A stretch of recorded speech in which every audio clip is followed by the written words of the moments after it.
Well said. For me, the true excitement is being able to watch these things live, to be able to discover along with the scientists as they see these, as is true for many other people. So let's look and enjoy. And we'll take a look at what the JPL has for us now. Command Center for the Deep Space Mission, which in the past few days has carried the eyes of men farther than they've ever been. And the science is pushed in amazing. Just last like night, fitting a jigsaw puzzle together. had these frames come back from 2 billion miles away. The spacecraft is now speeding away from that planet at 33,609 miles per hour.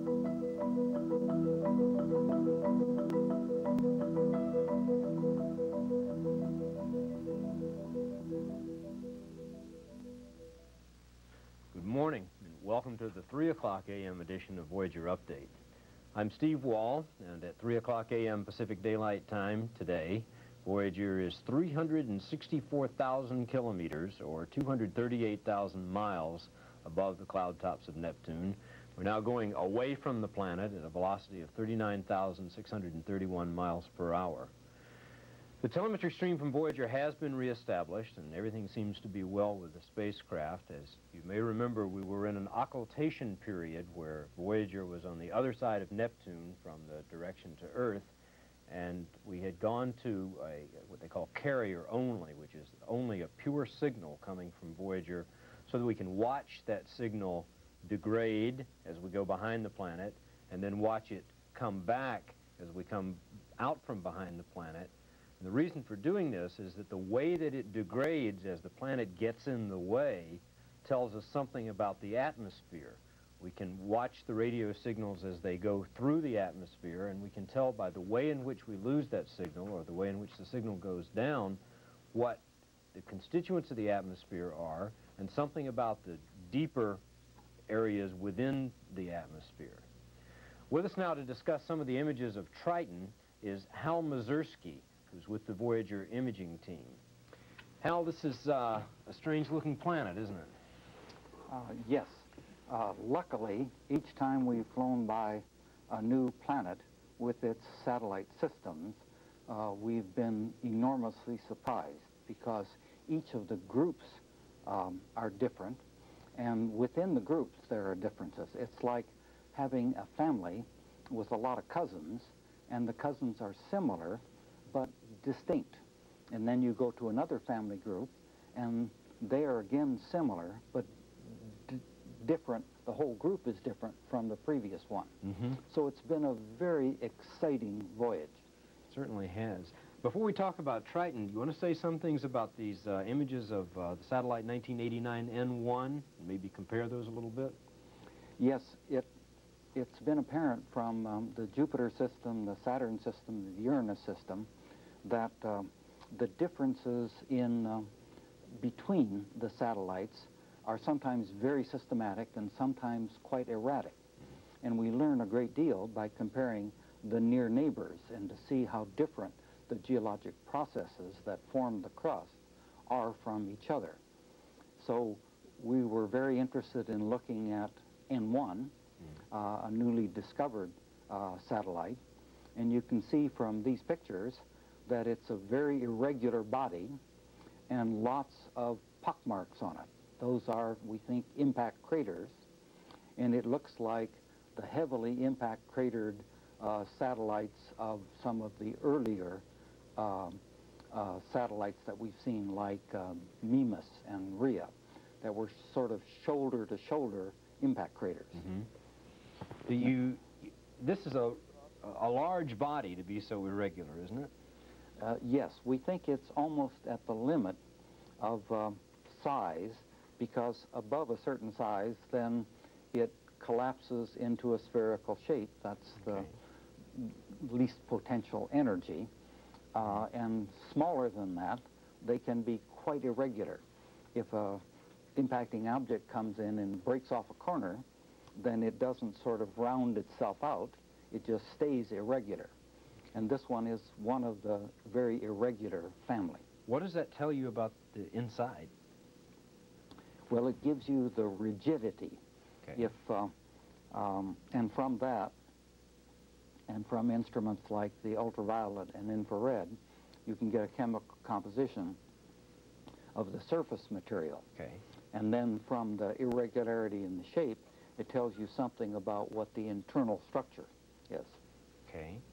So this is a cratered object. That must mean it's pretty old. Yes. Very ancient and very heavily cratered, like the uplands of the moon and like Mercury and like the outer planet satellites that have not had dynamic internal activity. Okay. Because when you see a smooth surface, you know that it had to be resurfaced. That is, material has molten and come up and flooded the surface, covering over the ancient record of the heavily impacted craters. Do you see anything besides craters on the surface? I don't see anything on this one. But happily, when we look at Nereid and Triton, we'll see a more complex geologic history. Well, now, we haven't heard much about Nereid. Can you tell us something about what people are thinking in terms of what it might be made of or what the surface features might be like?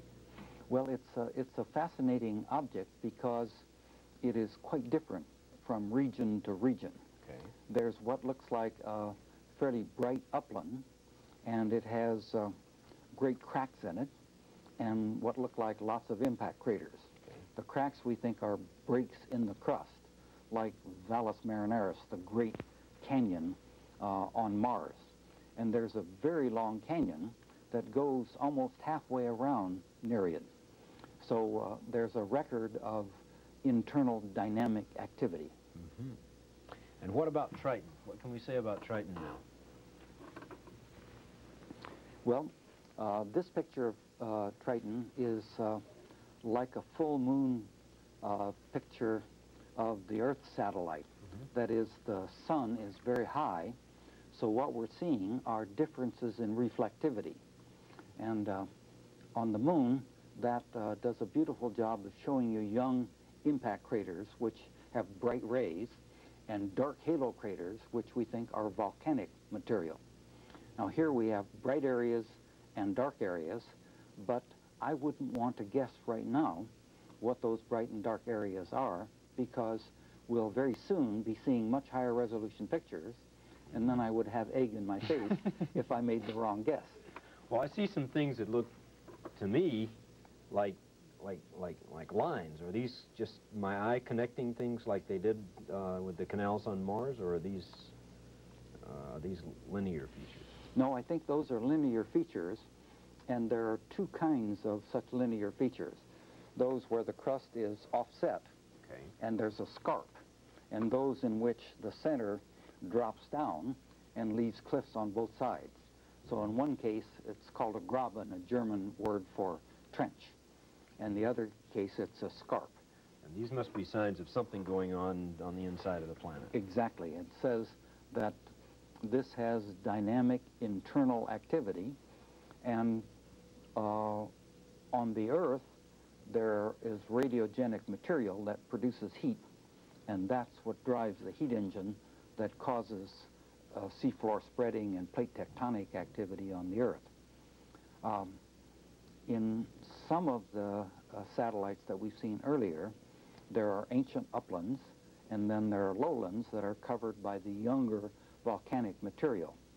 Now, on these icy satellites, it's probably not about like basaltic lava flows that cover the Columbia Plateau in the Pacific Northwest or cover the ocean floors, but it's probably molten water that comes up and flows out and covers over the craters. So those smooth areas have the crater record wiped out, and that says they're very young.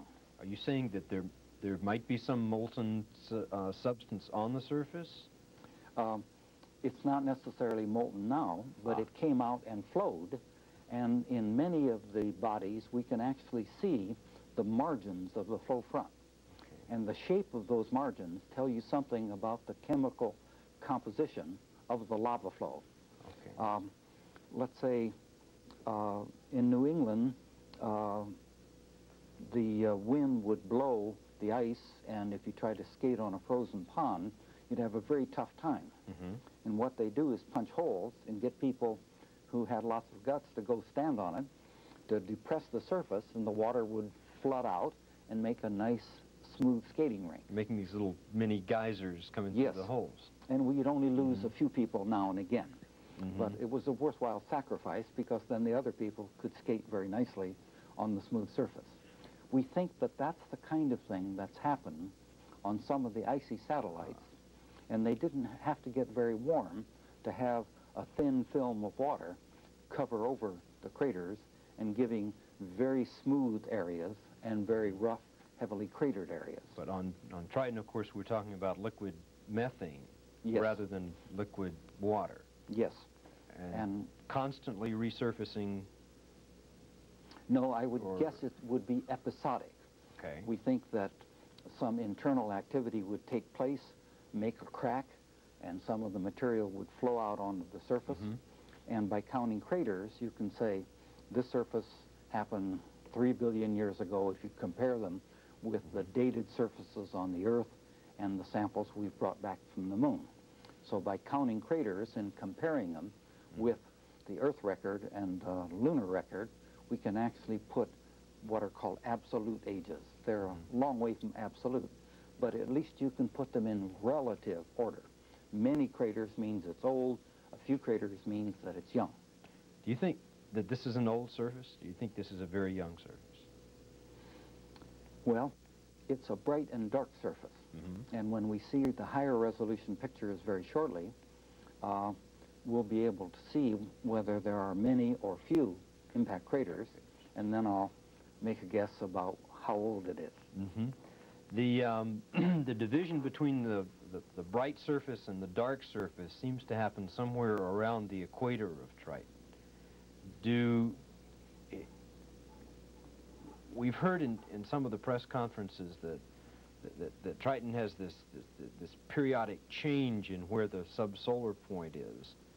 Do you think that at a previous time this bright and dark structure might have been reversed?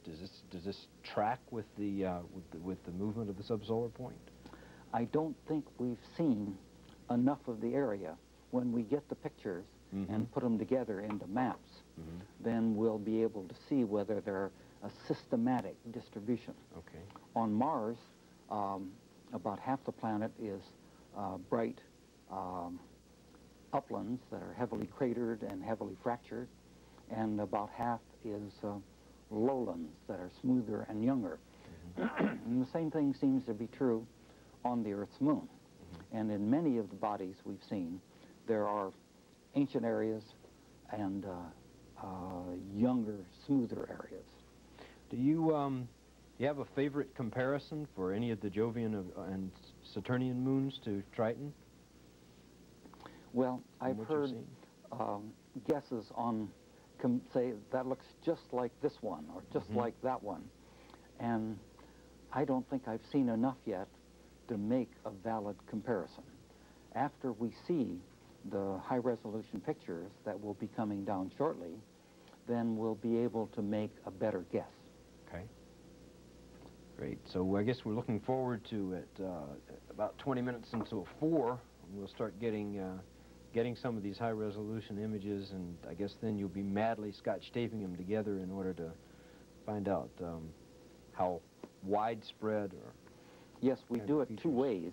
The very crudest and quickest thing is to just stick the pictures down. Right. But then we can make computer mosaics and fit them very nicely and reproject them so they have a proper geometry. The pictures of Miranda, for example, we flew by so rapidly and the camera angles changed so quickly that it was really a difficult exercise putting those pictures together because the geometry changed so radically from one picture to the next. When these new pictures come in, will it be a case of take all the old and put it on the shelf for a while? And, no. or are people going to be making comparisons? What you do is you make a mosaic of the low-resolution ones and then fit the high-resolution pictures onto that mosaic.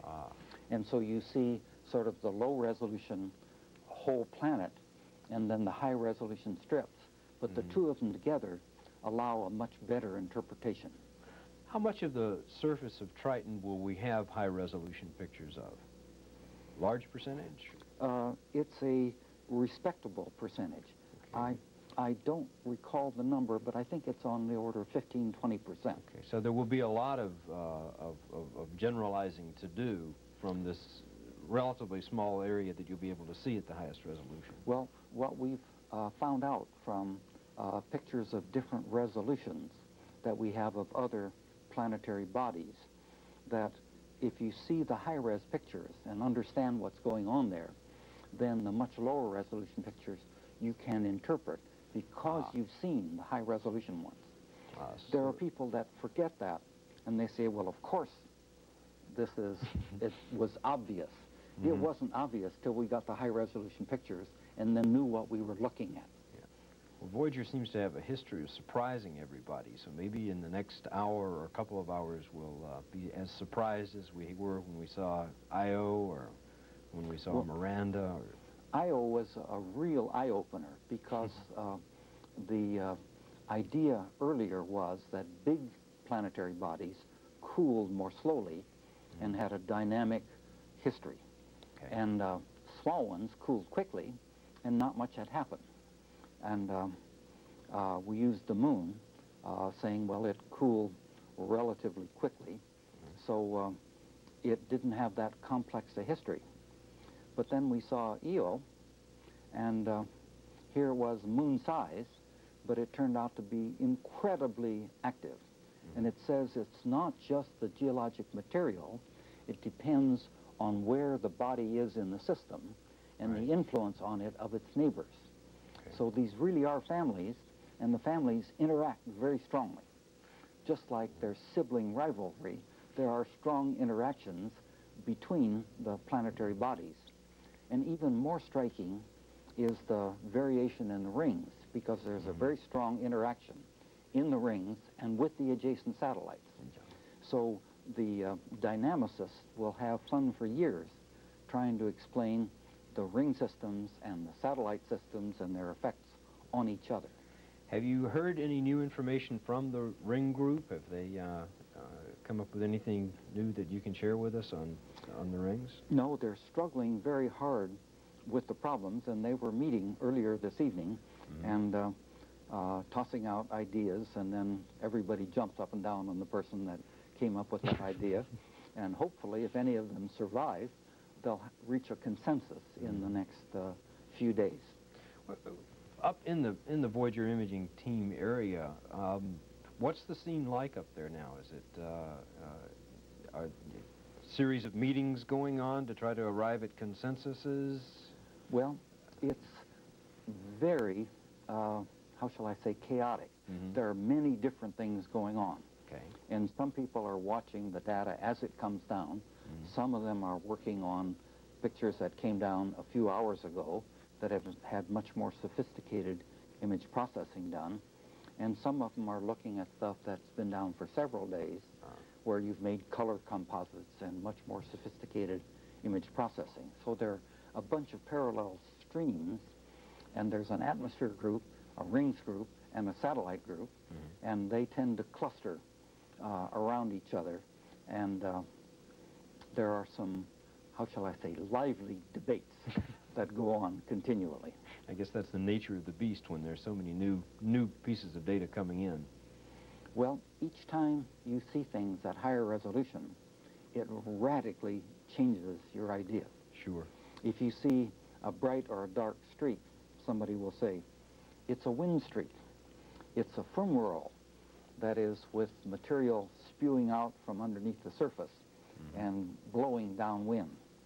And some people say those are hills, and all the shadows are pointing in the same direction. I prefer saying they're dark streaks and not call them wind streaks, because pretty soon you begin believing that yourself, and you forgot that you just made up that idea an hour before. You want to make sure you don't prejudice yourself, right? It's the philosophic way of approaching it is so-called multiple working hypotheses, rather than single working prejudice. And it's very easy to hypnotize yourself. You know, it becomes your child. So you have to defend it, even though you have to distort later data incredibly to make it fit your earlier conception. Right, which is the wrong way. And that's the wrong way to do things. Don't dig a pit. It's too easy to fall into it. Understand. Well, thanks a lot, Hal, for sharing with us some of the things that are going on up there. We should be expecting new data now at about 40 minutes past the hour. So we'll have some new pictures and new information to try to absorb and put into this complex system of now 6 satellites and the body of Neptune, of course, which we'll be hearing more about from later on. We want to close this issue, this version of the Voyager update, with some images of the Spaceflight Operations Facility. We also want to remind you that our next update will be at 4 o'clock a.m. Pacific Daylight Time. So until then, for Voyager Update, I'm Steve Wall.